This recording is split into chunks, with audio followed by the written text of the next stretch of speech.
where I'm going to have this for the live. Unless it doesn't work. So I'm checking out, making sure I can hear myself really good. Testing, testing. Do I sound like stuff? I do. Okay, so hopefully that'll pick up me doing the show. And I'll do a live. We'll see if my stuff stays up. Hi Tari. Can you hear me? Let me know if you can hear me. Hi. So the show's coming on 4 minutes and in 4 minutes and 30 seconds. And I'm just waiting to go on air. So that's what's going on now. We'll see how this goes. This might be good. Hi.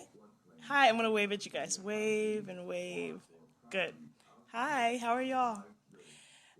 If you go look at the posts that I have a couple back, I put a link to the notes for the show. So if you want to keep notes, because there's like lots of detail that's going to be going on, and I have them, there's a link to the PowerPoint that I'm going to be using. So if you want to keep notes, hi, thank you for calling me beautiful. I have no makeup on. I sweat my bindi off. See how naked I am? I feel like nude without it. It's crazy. Anyway. So are you able to hear me okay? Tari?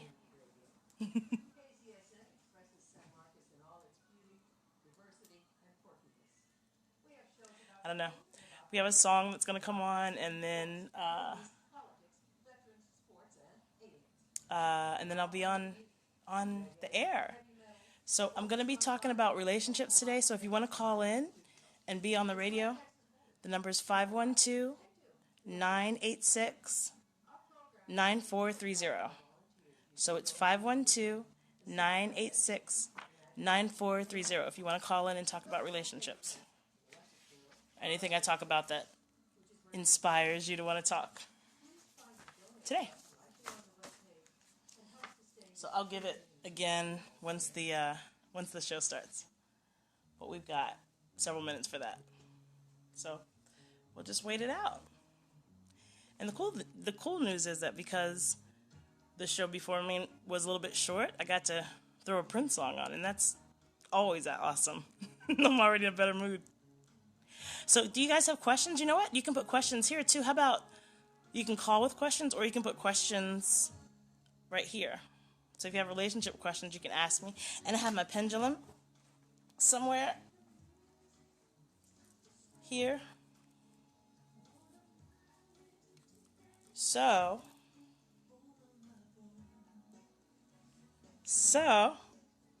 we can do pendulum questions. Whoop, whoop. So I'll be going on air in 2 minutes and 23 seconds. So you have 2 minutes and 23 seconds to go to kzsm.org and listen live. And you'll be able to listen to it. I don't know how well you can hear it here. No one's told me if they can hear me. So I don't know if you can hear it or not. I hope you can. My phone has been in the toilet 2 times. And so if you can't hear me, if the sound's broken, I understand.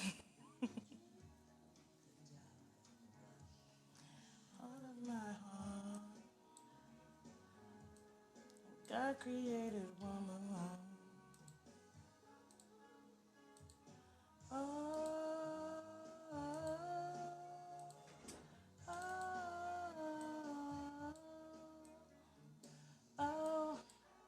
Woman. My woman.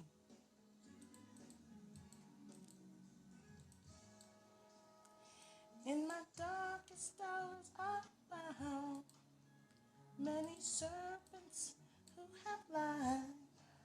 If I had the chance, still I'd run to your side. Love of my love.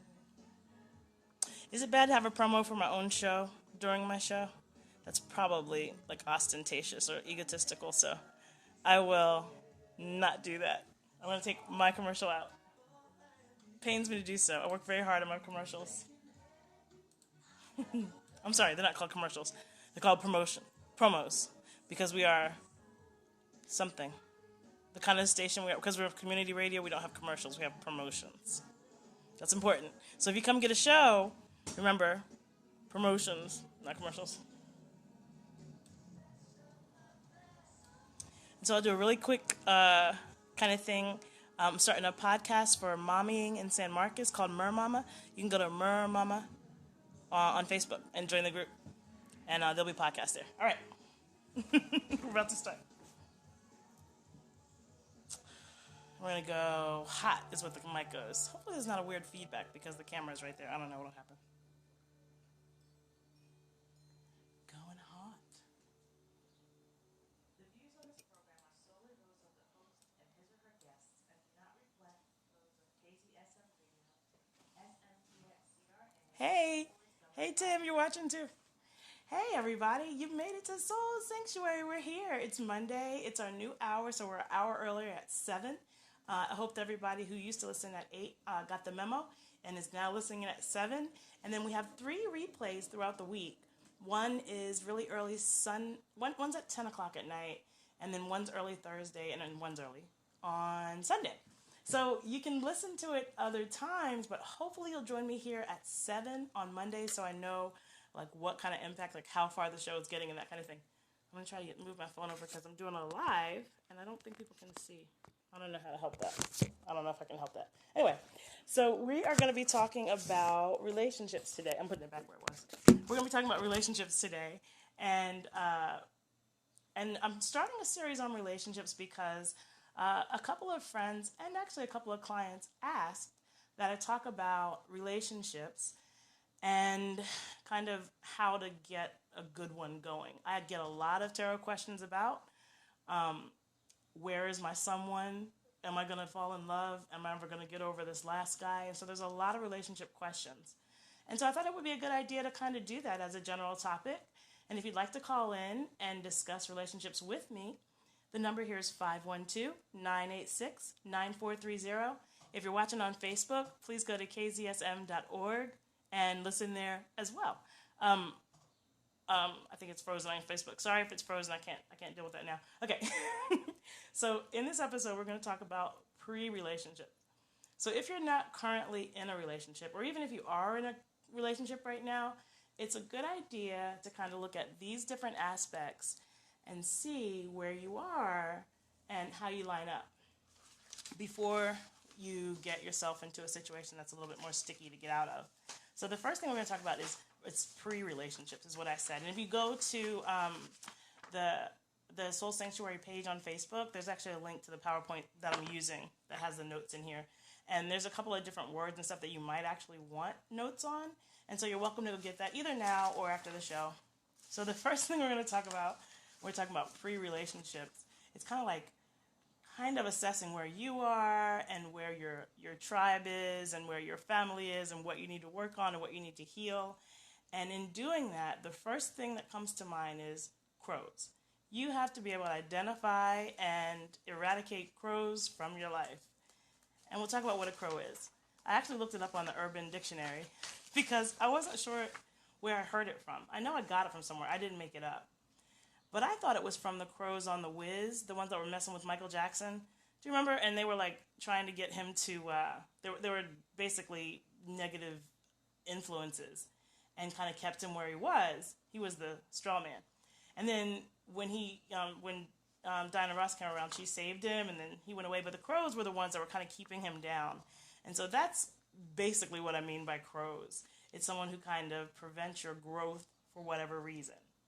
So in the notes, what I put, and also the definition I got from the Urban Dictionary, I put that it's an emotional vampire or like a psychic vampire. So if you've ever been in a conversation with someone and you walk away feeling absolutely exhausted and that they've actually taken some of your life force, that's what happens. It's true. They can. People can. And it's important that we kind of learn how to protect our chi and our life force so that people aren't running around taking it from us. The Urban Dictionary definition of crow, it says, one who cannot hang at a party, falls asleep, or pukes before the party reaches its climax. Also called Crow Show. Origin, South Carolina, I guess. So that's I guess, tangent to what I believe. I mean, I guess a crow could do that, but I think my definition has more to do with kind of the psychopathic kind of frenemy kind of energy that you can get from different people. So that's what I mean. And then it's important to understand that the level that you're advancing to in life is directly proportional to the level of crows that you are going to attract. The more brilliant you shine and the more that you glow, the more you're going to attract attention. And that means negative and positive. So yeah, you'll get what you want. You get everything that you're asking for. You're always getting everything that you're asking for. But that's another show. You'll get everything that you're asking for, but you're also going to attract some negative attention. And so it's important to understand and get to comfortable with handling conflict that comes up with, you know, or living a certain standard in life. You're going to be living a certain standard in life. Hopefully you've raised your standards and you want to do more than you're doing currently. And in order to do that, you would need to advance, and you're going to attract, what I'm saying, you're going to attract a little bit of negative energy too, and that's okay. That's just to test your resolve. And that's good. You need your resolve tested. If you are in a situation where you don't think that you could be tested, then you're not ready for whatever that situation is, right? Hi, everybody joining on Facebook. You can go to kzsm.org to stream this live as well. Okay, guys, so we got through kind of the beginning of the Crow University and what a crow is. They're actually my very favorite topic because it's really interesting how many situations we can get ourselves in by walking around not being conscious, not paying attention to what's happening, what kind of people we're letting around us, what kind of people we're letting around our man or our kids, and then it's like 3 weeks later and you find yourself in a situation that's really difficult to get out of. I think everything's fixable, so I won't say it's something that, that you're going to die from, but you can avoid a lot of wasted energy if you simply go ahead and kind of pay attention as people are coming in. All those feelings in your stomach that you get around people, pay attention. Your intuition isn't here to hurt you, it's here to help you. And you know who those people are. You know that friend that never calls you, that you always call them, and when you do, it's a big deal for them to come out with you. Is that the energy that you want to tell the universe that you want? Is that what you want to say that you're asking for? Maybe raise your standards. Maybe start interacting with the friends that interact with you. Start meeting people where they meet you. T.D. Jakes does a great sermon on giraffe people and elephant people, I believe he calls it. And he's talking about expecting too much from people who do not have the capacity to give it to you, or expecting people to have a perspective that they do not have the capacity to have because they're just not that type of person. And so that doesn't make them right and you wrong, or you right and them wrong. That means it's not a match. And so you move along. You go do something else, right? You figure something else out. So that's pretty much what you're kind of doing when you're eradicating the crows in your life and you're getting more of the kind of balanced relationships, which is healthy and what I think we should all be reaching for. So there's a such thing called unintentional crowery. What is unintentional crowery? It's where somebody is accidentally a crow. You know how sometimes people are accidentally racist? It happens a lot here in Texas. And I like to say accidental because that way I don't have to put the blame on the other person. It become a whole other situation. I just think it's the culture kind of allows for it. And so it slips out every once in a while. All you got to do is correct it and keep on moving. Nobody has to die, I've learned. So, but let me just point out what some of those things are. So, unintentional crowery, microaggressions, like everyday violations. And if you look at the note that I have, it's a picture of a white hand touching black hair, because that's a microaggression. We have such a problem with people coming up and asking us if they can touch our hair, or what is our hair, or how do we get our hair to look like that. Like, for some reason, my gender and race are very protective of whatever situation's going on top of our head. And it's interesting the kind of conversations that start when you have people of different races asking to touch and be involved with and want to know your whole process and what's going on and what's that and where's that from and how long did that take and stuff. I mean, I think it's rude to ask, but I'm not offended by it. I know that there's some people that go through a lot of drama when that happens. So that kind of thing. Microaggressions are a type of unintentional crowery. So some stranger can come up and turn into a crow because they came at you the wrong way. One of the 4 agreements is to not take anything personally. And it was the most difficult one for me to study. I did a study group with it last year. And I still kind of do have kind of some reservations around not taking everything personally. But that is a really good place to start when you want to start building the kind of relationship with yourself and with others that you can support, that you can hold on to long term. So the next thing after the microaggressions, unintentional cruelty, is frenemies. It's so important to identify and eradicate your frenemies, the people who do not enhance your glow when you're around them. I understand people go through things. I understand that people have issues. But if you've been dealing with the same person for 6 years and at no time has that person added to the quality of your life in a positive way, consider what you're doing with your energy. Just consider what you're doing with it. It doesn't mean anybody has to be brutalized, and there has to be a coming to Jesus, a big old long drawn out conversation about it. But just consider if that action allows you to attract the kind of relationship that you want. Because at every moment you're communicating with the universe what you want, what your standards are, what you'll accept, and what's okay with you. And so if you are accepting this kind of relationship where it's completely unbalanced and you're doing everything and the other person's not doing anything, and that's what you're calling a relationship, that's what you'll get more of. So once you get tired of it, once you get tired of being the one that always calls or one that always offers to watch the kids or get the kids together, once you get tired of being an initiator and you want to start attracting people who will be balanced with you, then that's when that happens. But you got to remember, like, at all times you're communicating with the universe. This is what I want. This is what I accept. This is what I want. This is what I accept. So it's important, and it's important for your self-image too, that you only want and accept things that are in line with your spirit. So this whole frenemies thing, I know it's fun to have people to hang out with and go to the bar with, but when you need somebody to pull you on your stuff and tell you that you're wrong, you need somebody who's strong enough to be able to tell you that you're wrong. And having a life full of minions instead of full of friends, you just miss out on so much enhancement. Like you always need that one, at least one person who can talk to you. I know most people have at least that one person. Whenever they say something, they'll stop and listen. One of the things they used to say in the South is, can't nobody tell you nothing. That's a bad thing.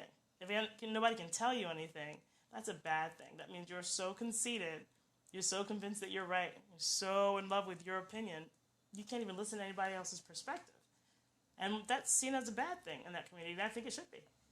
So we're going to get into the last thing of this topic. Oh, my battery is dying, so I'm not going to be on live too much longer, guys. But you can come to kzsm.org and listen to the rest of the show if you'd like to. That's going to die in a second. But perfectionism. So we talked about microaggressions. That's coming from like strangers usually who come up on you wrong. Frenemies, those people who you allow into your circle who do not belong to be there because the quality of their vibration isn't high enough for you. And that's a thing.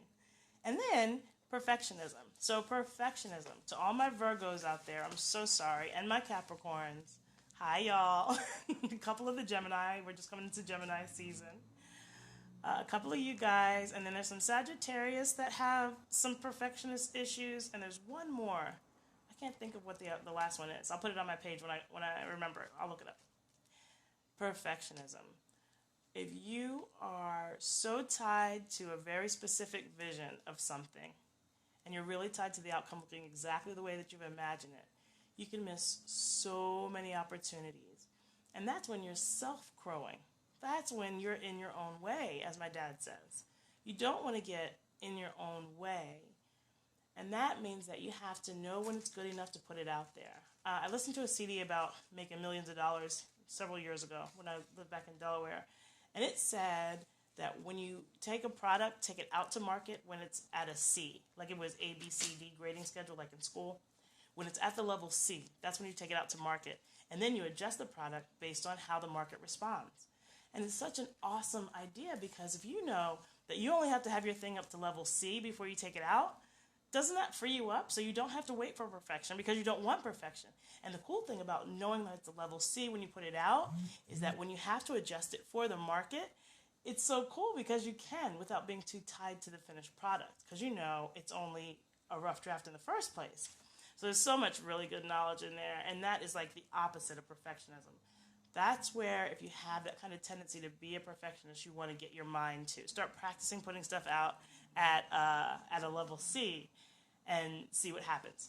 Okay, so we're about to roll into our first break, and I'm going to read. It looks like I have a question, and so I'm going to go and read that, and I'll see you guys on the other side of the break.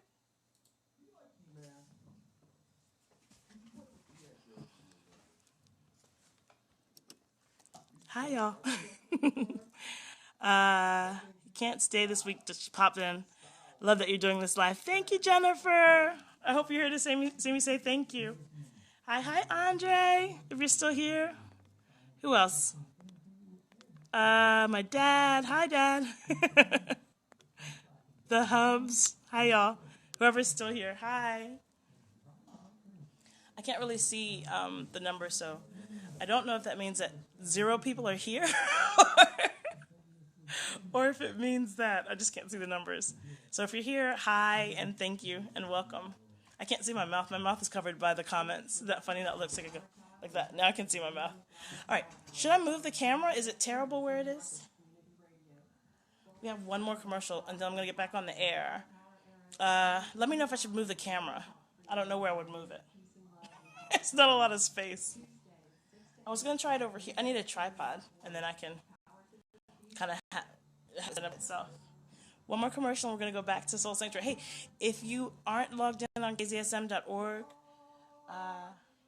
please go to kzsm.org and listen to the show. Right after this commercial, we're going to go on. This is Granny Good Foods. Okay, going hot.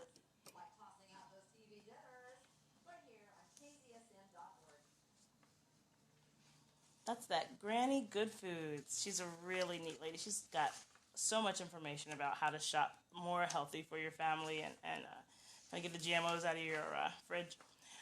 Okay, so we just went through unintentional crowery, right? And so, and like I was saying before, if you want to get to the notes on what I'm talking about, it's actually on Facebook, on the Facebook Soul Sanctuary KZSM page. That's where it is. Okay, so now getting through kind of some information on crows. And the study of crows is long and deep. We could talk about that only for the entire show. But it gets kind of boring, I think, after a while when you're just talking about what the problem is instead of how to fix it or what you can do to affect change that you can use in your life. I'd like to give you some practical tools, some things that you can go out and use today and tonight and that kind of thing. So after we talk about pre-relationship, so that's before you get into a romantic relationship, if you have some time between them, here's the kind of things you want to sort out. You want to sort out your perfectionism, make sure that you're doing everything that you can to actualize yourself. You want to sort out your frenemies and get people who have that negative kind of intention for you or that negative energy or just whatever. If for whatever reason they are sucking the juice out of you, then what you need to do is get around someone else and get that kind of energy out of your life.